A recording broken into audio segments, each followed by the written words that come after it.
मैं आर.पी. सिंह, व्याख्याता गणित, government excellence higher secondary school Shahdol.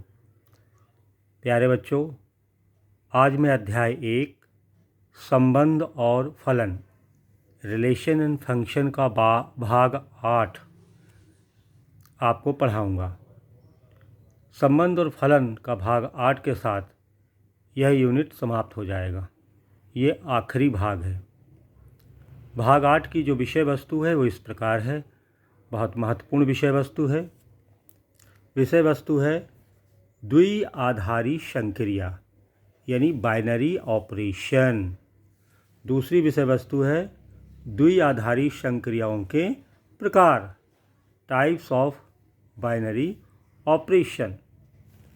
तीसरा विषय वस्तु है तत्समक अवयव, आइडेंटिटी एलिमेंट्स। फिर है किसी अवयव का प्रतिलोम, इन्वर्स ऑफ एन एलिमेंट। और पांचवी विषय वस्तु है उदाहरण यानी एग्जाम्पल, इस पर आधारित प्रश्न भी करने। तो इन 5 विषय वस्तु लेकर के आज का ये वीडियो आपके सामने। पहला भाग है द्विआधारी संक्रिया यानी बाइनरी ऑपरेशन।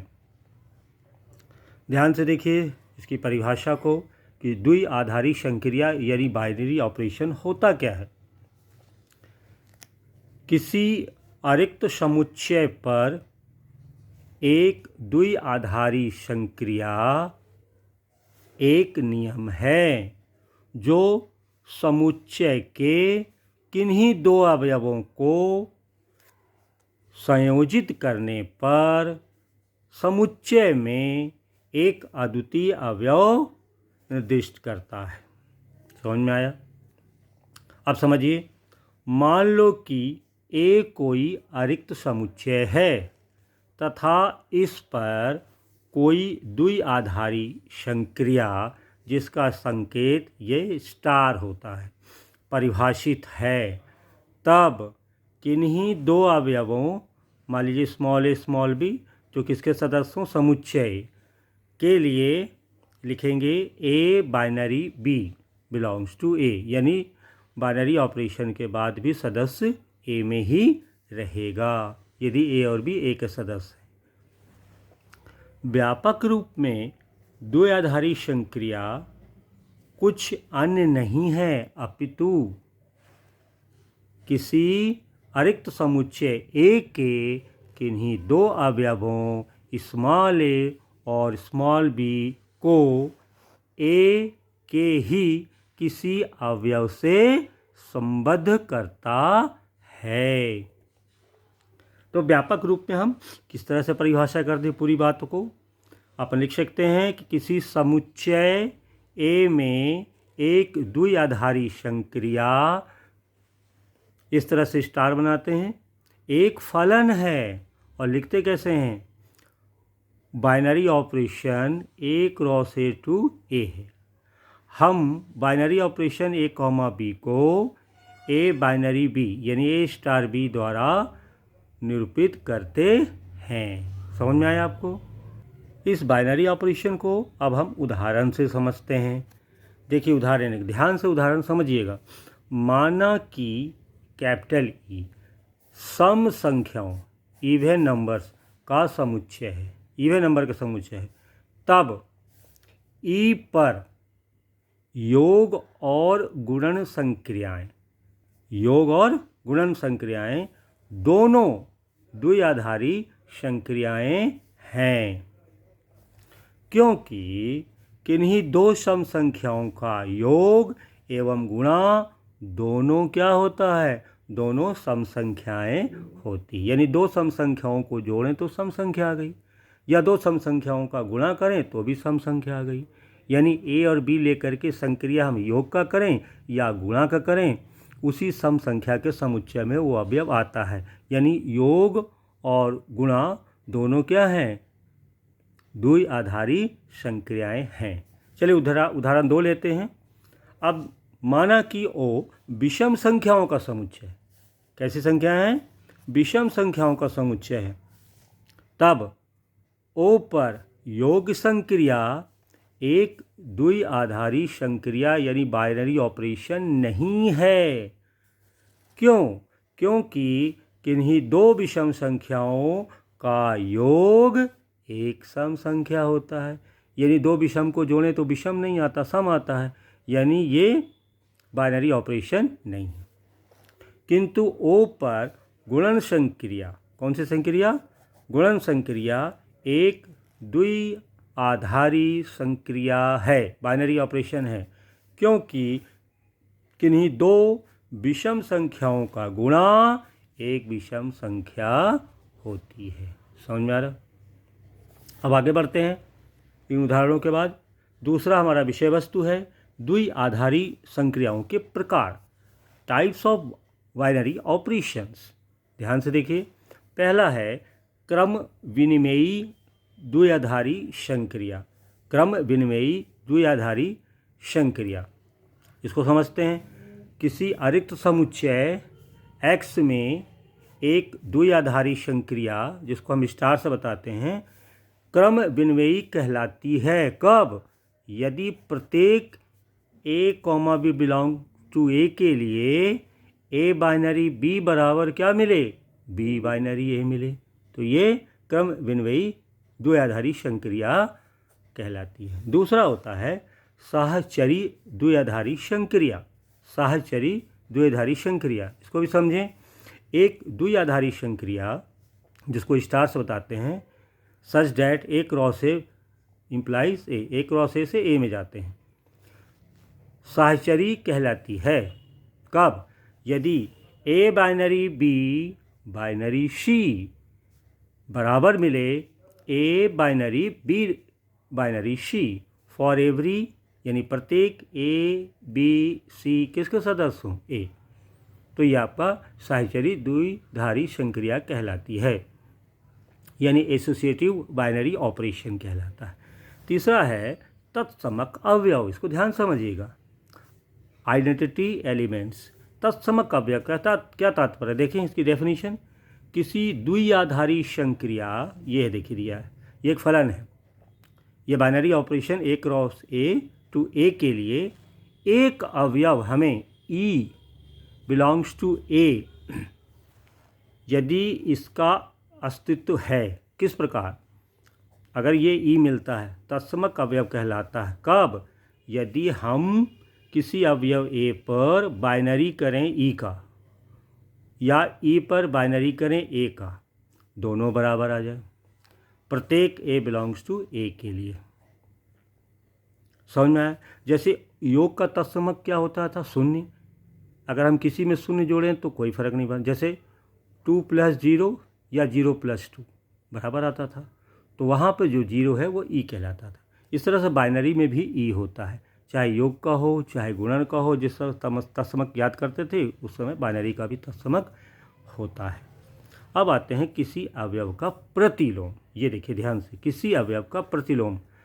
माना कि द्विआधारी संक्रिया, ये लिखा हुआ binary A cross A to A, समुच्चय A में तत्समक अवयव E है।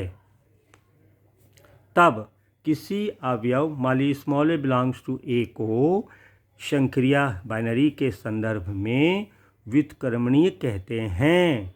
कब व्युत्क्रमणीय कहते हैं? यदि A में एक ऐसा अवयव A डैश का अस्तित्व है कि A बाइनरी A डैश भी आ जाए उसका तत्समक, या A dash binary A binary A dash या A डैश बाइनरी A, दोनों का बाइनरी ऑपरेशन E यानी उसका तत्समक आ जाए, तो A डैश को A का प्रतिलोम कहते हैं। इसे प्रायः A⁻⁻1 A इन्वर्स से निरूपित करते हैं। तो इस प्रकार हम क्या देखते हैं? A binary A inverse equal होता है A इन्वर्स बाइनरी A और बराबर E, उसके तत्समक के बराबर आता है। समझ में आ गया आपको? चलिए हम अब कुछ उदाहरण लेते हैं ताकि बाइनरी ऑपरेशंस आपको अच्छे समझ में आए। उदाहरण में कुछ प्रश्न हम हल करते हैं। प्रश्न नंबर 1 देखिए ज़रा ध्यान से। प्रश्न दर्शाइए कि ए बाइनरी बी, मतलब ए बाइनरी बी का जो ऑपरेशन है या ये फलन है किस प्रकार हो जाता है, बराबर A plus two B. A binary B करें तो क्या आएगा, ए प्लस टू बी द्वारा परिभाषित संक्रिया। ठीक है, तो बाइनरी किससे परिभाषित है, फलन है binary such that R cross R implies R. R का आर पर लेंगे तो आर आना चाहिए, यानी ए और बी आर से लेकर के इस प्रकार की संक्रिया करेंगे तो इस तरह से आएगा। तो ये जो नया मान आएगा वो भी किस में आएगा, आर में आएगा। कहता है कि ये बाइनरी क्रम विन्मेयी नहीं है, ये हमें बताना है। प्रश्न समझ में आ गया ना। चलिए अब आगे बढ़ते हैं। यहाँ ए बाइनरी बी आपको दिया था ए प्लस टू बी, यानी ए बे बी का अगर बाइनरी ऑपरेशन करें, दो आधारी संक्रिया करें तो उसका मान ए प्लस टू बी हो जाता है। ये समझ में आए। तो a binary b a plus two b दिया है और इसी से हम देखें कि बी बाइनरी ए करें, क्रम बदल दें तो क्या होना चाहिए उस परिभाषा से, बी प्लस टू ए। स्पष्टतः A binary B is not equal to B binary A. देखो ए प्लस टू बी और बी प्लस टू ए बिल्कुल बराबर नहीं है, अतः संक्रिया क्रम विन्मेयी नहीं है। तो ए बाइनरी बी बराबर ए प्लस टू बी, ये जो बाइनरी ऑपरेशन है ये क्रम विन्मेयी नहीं है। एक प्रश्न समझ लेते हैं, जैसे ए और बी 4 और 5 ले लो। इस पर अगर हम उपरोक्त नियम लगाते हैं, ए की जगह 4 बी की जगह 5, तो क्या आया था, ए बाइनरी बी क्या हो जाता है, ए प्लस टू बी। तो 4 और 5 के रूप में क्या होगा, 4 बाइनरी 5 होगा, ए प्लस टू बी, यानी 4 प्लस टू इंटू 5। तो ये 4 आया, 2 5 या 10 हो गया, 4 और 10 14 आ गए इसके मान, देखिए। लेकिन अगर हम बी बाइनरी ए लगाते हैं 5 बाइनरी 4, तो ये क्या आएगा, 5 प्लस ए प्लस टू बी, 2 इंटू 4 नियम से। तो 5 धन 4 दूनी 8, 5 8 13, देखो दोनों बराबर हैं। तो हमने देखा कि अतः A binary B is not equal to B binary A, मतलब 4 बाइनरी 5 बराबर नहीं है 5 बाइनरी 4 के, क्योंकि दोनों का मान अलग आ गए। समझ में आ गया।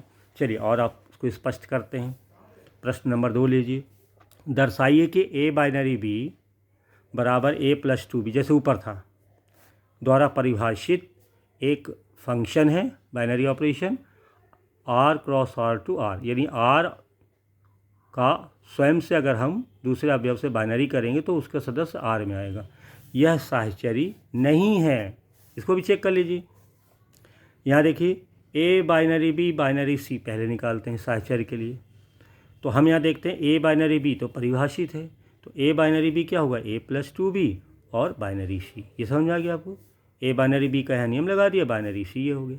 अब इसको हम ए और इसको बी मानते हुए फिर से एक नियम लगा देते हैं, तो क्या होगा, ए प्लस टू बी, तो ए प्लस इसका टू बी हो गया। इसको खोल दीजिए तो कितना आएगा, A plus two B plus two C. इसको याद रखिए, यह है ए बाइनरी बी बाइनरी सी का मान। अब आगे निकालते हैं, तथा ए बाहर कर दीजिए, A binary on B binary C, A binary on B binary C बराबर ए बाइनरी हो गया, बी बाइनरी सी ऊपर परिभाषा से क्या होगा, ए बाइनरी बी क्या होता है, ए प्लस टू बी, उसके हिसाब से होगा ए प्लस टू बी आ गया। अब इनमें बाइनरी कर देते हैं, ए बाइनरी बी, इसको ए मानिए इसको बी मानिए, तो ए प्लस टू बी, तो ए प्लस टू और इसका 2 गुणा। इसको खोल लीजिए, A plus two B plus 4c। तो बताइए दोनों मान बराबर है, बिल्कुल नहीं बराबर है।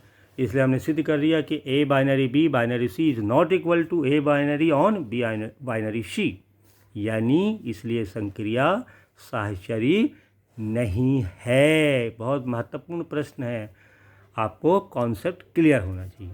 चलिए अब एक और प्रश्न लेते हैं 3। निर्धारित कीजिए कि समुच्चय आर माने वास्तविक संख्याओं का समुच्चय, समुच्चय आर में निम्नलिखित द्विआधारी संक्रियाओं में से कौन सी क्रम विन्मेयी है और कौन सी साहचर्य है। अब यहाँ नियम दिया है, ए binary b is equal to 1 for every a and b belongs to natural number. दूसरा है ए बाइनरी बी इक्वल टू, ये बन जाता है a plus b upon two, जबकि प्रत्येक यानी for every a b belongs to R. ये दोनों को देख लीजिए, यहाँ पे एन में है, यहाँ पे आर में। पहला भाग देखते हैं, भाग एक। देखिए ध्यान से, परिभाषा से ए बाइनरी बी बराबर बी बाइनरी वन, ये एक आ गया। एक आता था तो ए बाइनरी बी ले लो या बी बाइनरी ए ले लो, एक ही आएगा प्रत्येक a b belongs to N के लिए। साथ ही यहाँ भी चेक कर लीजिए, a binary B binary c क्या होगा, ए बाइनरी बी वन हो गया और ये सी हो गया। अब ए बाइनरी बी वन ही होता तो ए बाइनरी सी भी वन आ जाएगा, तथा इसका मतलब हुआ ए बाइनरी बी बाइनरी सी बराबर ए और बी बाइनरी सी क्या हुआ वन, और ए बाइनरी बी यहाँ फिर लग जाएगा तो फिर वन आ जाएगा। प्रत्येक A comma B comma C belongs to natural number के। इसका मतलब क्या हुआ, अतः समुच्चय एन में संक्रिया, ये जो बाइनरी दिया है, क्रम विनिमेयी व साहचरी है। तो पहले सवाल में क्रम विनिमेयी और साहचरी दोनों आ गया। अब दूसरी शर्त देखते हैं, भाग बी। यदि ए बाइनरी बी बराबर दिया था a plus B by two, इसको हम लिख सकते हैं b plus A by two, ठीक है। तो ये बराबर होगा बी बाइनरी ए, उल्टा हो जाएगा, A plus B by two A binary B है तो B plus A by two क्या होगा बी बाइनरी है। इसका मतलब सीधा सीधा आ गया कि for every a b belongs to R. इसका मतलब समुच्चय आर में संक्रिया यानी ये वाली बाइनरी क्रम विनिमेयी है। चलिए पुनः करते हैं, A binary B binary C को कैसे लेंगे बताइए। ए बाइनरी बी परिभाषित A plus B by two, binary C हो गया। अब इसको ए और इसको बी मान के फिर से लगा दीजिए, तो A plus B by two यानी A plus B by two plus C upon two. इसको सॉल्व करिए तो A plus B plus two C upon 4 जाएगा, और A binary B binary C लगाएंगे तो क्या होगा बताइए। ए रहने दीजिए बाहर, बी बाइनरी सी का नियम लगा दीजिए, B plus C by two. अब इसको ए बी मानते हुए A plus B by two लगा दीजिए, A plus B plus C by two upon two, तो यह हो जाएगा 2a plus B plus C upon 4 आएगा। समझ में आया, समझ में आया आपको। इस प्रकार हमारे ये स्पष्ट हो गया कि A binary B on binary C बराबर नहीं है ए binary on B binary C, अतः आर में साहचरी नहीं है। तो इस तरह से आप करेंगे तो आपका कॉन्सेप्ट क्लियर होगा। चलिए एक और बढ़िया प्रश्न लेते हैं, प्रश्न 4। यदि वास्तविक संख्याओं के समुच्चय आर में संक्रिया, ये जो दिखा है ना स्टार यानी बाइनरी ऑपरेशन, किस तरह से दिया है, ए बाइनरी बी क्या बनाता है इक्वल टू 3ab बटे 7, 3ab अपॉन 7 से परिभाषित हो, तो ये जो संक्रिया है स्टार बाइनरी के लिए आर में तत्समक अवयव ज्ञात कीजिए। देखिए तत्समक निकालना है। चलिए इसको करते हैं, किस तरह से करेंगे हल। माना कि संक्रिया ये बाइनरी के लिए आर में तत्समक अवयव ई मान लेते हैं, ई है, तो क्या होगा अगर तत्समक अवयव ई है तो तब ये होगा, आपने पढ़ा होगा परिभाषा से, A binary E is equal to A आएगा या E binary A is equal to A आएगा प्रत्येक ए बिलोंग्स टू आर के लिए। ये तो परिभाषा है। दैट इम्प्लाइज ए बाइनरी ई बराबर ए है और ई बाइनरी ए बराबर ए है for every a belongs to R. अब यहाँ पे हमने नियम लगा दिया, इसको हम ए और बी मानते हुए। ए बाइनरी बी क्या था 3ab अपॉन 7, तो इसमें लगा दो 3ab, 3ab की जगह ई अपॉन 7 बराबर ए हो गया, और यहाँ भी वही नियम लगा दो 3ab अपॉन 7 लगा दो is equal to a for every a belongs to R. अब यहाँ से ज़रा ध्यान से देखिए, इससे ई का मान आ जाएगा, इससे ई का मान कितना आएगा, ई का मान बताएं आप जरा कितना आएगा। ए कैंसिल हो जाएगा, ए कैंसिल हो जाएगा, तो ई का मान कितना आएगा 7/3, और यहाँ भी ई का मान 7/3, अतः ई का मान आ गया दोनों से, अतः आर में तत्समक अवयव 7/3 है। इसको और ध्यान से देखिएगा। इस तरह से अध्याय 1 संबंध और फलन के 8 वीडियो हमने आपको भेजे हैं। इस तरह से यह यूनिट समाप्त होता है। आप इन सारे 8 वीडियो को बार बार देखते रहें तो आपको रिलेशन और फंक्शन बहुत अच्छे से समझ में आ जाएगा। अगर तब भी कोई डाउट हो तो हमसे संपर्क जरूर करें। चलिए अगले वीडियो में अगला अध्याय लेके आएंगे। धन्यवाद।